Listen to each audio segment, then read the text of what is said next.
Second day ng, pagle-lettering ko sa bangka, mga kapinta.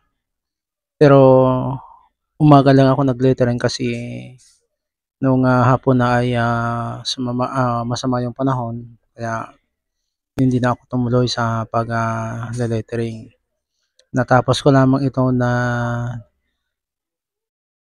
nagkasararong, parasira kang gatbo. Yun lang po ang aking, natapos kaninang umaga.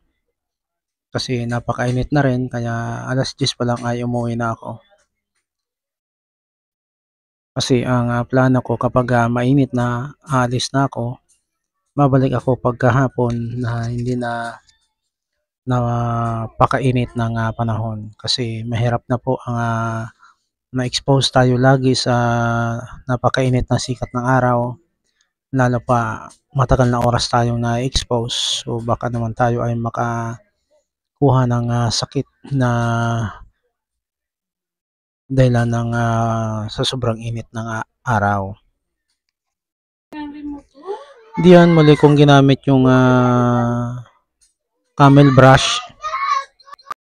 Ngunit, natagalan ako sa pagle-lettering gawa ng, ito ay, napakalambot ng brush na ito.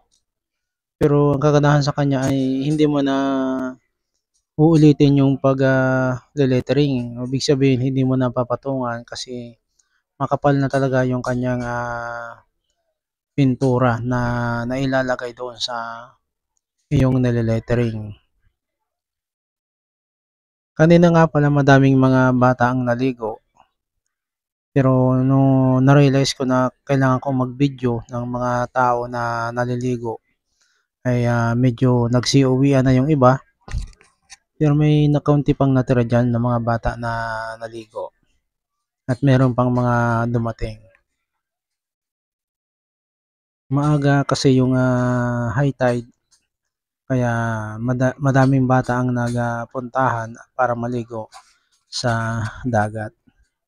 Napakaganda nga namang maligo kasi kanina nga maaga pa ay hindi pa gaanong mainit yung, panahon. Nagkamali ako diyan sa aking, lettering kasi hindi ko napansin medyo bumaba pala yung aking linya na iginuhit. Kasi nga mababa yung aking nile-lettering tapos napakalapit ko hindi ko napansin na medyo pababa pala yung aking, ginawang guideline diyan sa aking, nile-lettering. So bale bukas ng umaga ipagpapatuloy ko pa rin yung, pag-lettering diyan at sa kinahaponan ay doon naman sa isang bangka kung matapos ko ng umaga yung aking, nile-lettering diyan. Medyo nahihirapan na ako sa mga brush kasi yung ibang brush ko ay nasira na kaya kanina ay umorder ulit ako. Mura lang naman yung brush na in-order ko pero magandang klase naman, nasisira lang siya kapagka hindi nahugasan kaagad kasi yung, pintura pagka tumigas doon sa may gitna sa parteng baba ng brush ay siguradong bubuhaghag yung, mga bristle niya, yung brush. Bubuhaghag na siya, mahihirapan ka ng mag-lettering pagka gano'n. Kaya yun, order ulit ako.